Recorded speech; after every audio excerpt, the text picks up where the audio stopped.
പെരിയാർ നദിയിലെ regulator cum bridge വേനൽക്കാലത്ത് സൗകര്യത്തിനും ശുദ്ധജല സ്രോതസ്സായും പ്രയോജനപ്പെടുത്തി വരുന്ന ഈ നദിയിലെ ജലം കടൽ വെള്ളവുമായി ചേരാതിരിക്കാനാണ് ഇവിടെ റെഗുലേറ്റർ കം ബ്രിഡ്ജ് സ്ഥാപിച്ചിരിക്കുന്നത്. ആലങ്ങാട് രാജ്യത്തിലൂടെ ഒഴുകുന്ന പെരിയാർ നദി കടൽ ജലവുമായി ചേരുന്നതിന് മുൻപ് തന്നെ കരുമാലൂർ, കുന്നുകര എന്നീ രണ്ട് കരകളെ ബന്ധിപ്പിച്ചുകൊണ്ട് പണ്ടുകാലം മുതലേ മണൽ ബണ്ട് നിർമ്മിച്ച് ശുദ്ധജലത്തിൻ്റെ ലഭ്യത ഉറപ്പുവരുത്തുമായിരുന്നു. വർഷം തോറും മഴക്കാലത്തിന് ശേഷം നദിയിലെ മണൽ വാരിയെടുത്ത് മണൽ ചാക്കുകളിൽ നിറച്ചാണ് മണൽ ബണ്ട് നിർമ്മിച്ചിരുന്നത്. ഈ മണൽ ബണ്ട് മഴക്കാലത്തെ ശക്തമായ ജലപ്രവാഹത്തിൽ പൊട്ടിപ്പോകുകയോ പൊട്ടിച്ചു വിടുകയോ ചെയ്യുമായിരുന്നു. പിന്നീട് ജലസേചന സൗകര്യത്തിൻ്റെ ആവശ്യകത കണക്കിലെടുത്തുകൊണ്ടാണ് റെഗുലേറ്റർ കം ബ്രിഡ്ജ് സ്ഥാപിതമായത്. എന്നാൽ 2018 പ്രളയമുണ്ടായപ്പോൾ റെഗുലേറ്ററിലെ ഷട്ടറുകൾ തുറക്കാനാവാതെ വന്നത് കരുമാലൂർ പ്രദേശത്ത് വെള്ളപ്പൊക്കത്തിൻ്റെ ബുദ്ധിമുട്ടുകൾ ഉണ്ടാക്കി. കരുമാലൂർ ഗ്രാമത്തെ ആകർഷകമാക്കുന്നതിൽ ഇവിടെയുള്ള വയലുകൾക്ക് പ്രത്യേക സ്ഥാനമാണുള്ളത്.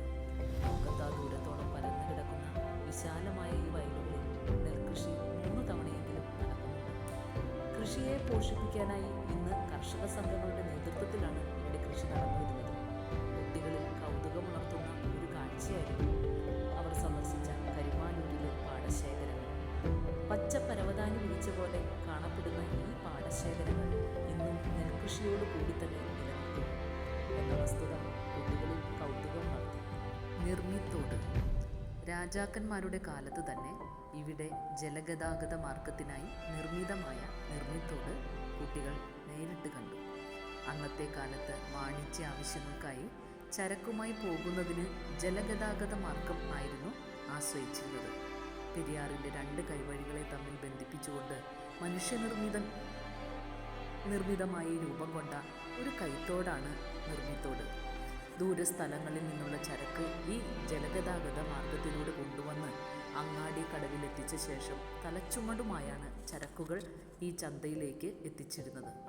ശുദ്ധജല സ്രോതസ്സായും കാർഷിക ആവശ്യങ്ങൾക്കുള്ള ജലസേചന സൗകര്യങ്ങൾക്കും മറ്റും ഈ തോട് ഇന്നും പ്രയോജനപ്പെടുത്തി വരുന്നു. ഗതാഗതത്തിനായി തോടുകൾ നിർമ്മിച്ചിരുന്നത് പോലെ പണ്ടുകാലത്ത് ഇത്തരം തോടുകൾ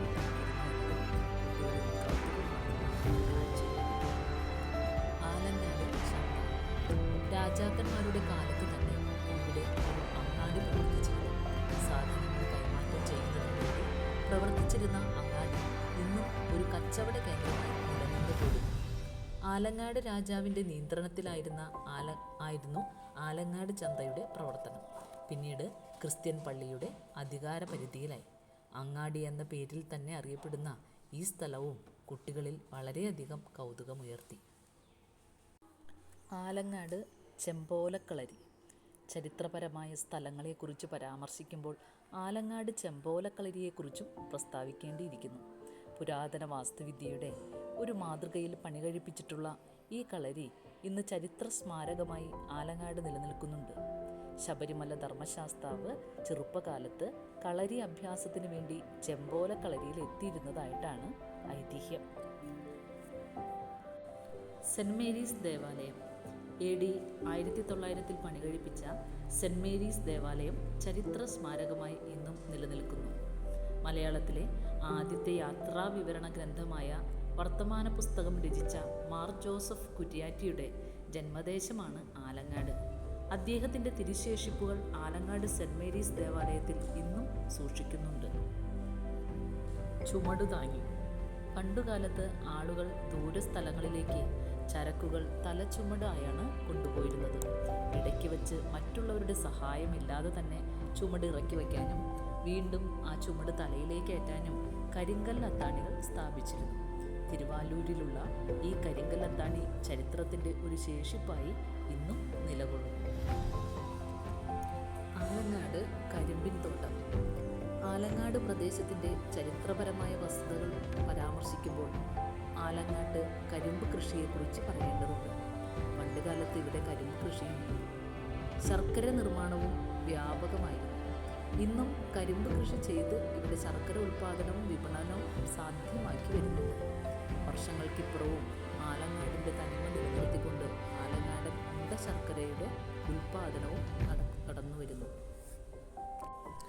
ആലങ്ങാട് സൊസൈറ്റിയുടെ കീഴിൽ ആലങ്ങാട് സൊസൈറ്റി കൃഷി വിജ്ഞാൻ കേന്ദ്രം എന്ന പേരിൽ ഇപ്പോൾ ശർക്കര നിർമ്മാണ ഫാക്ടറി പ്രവർത്തിക്കുന്നുണ്ട്.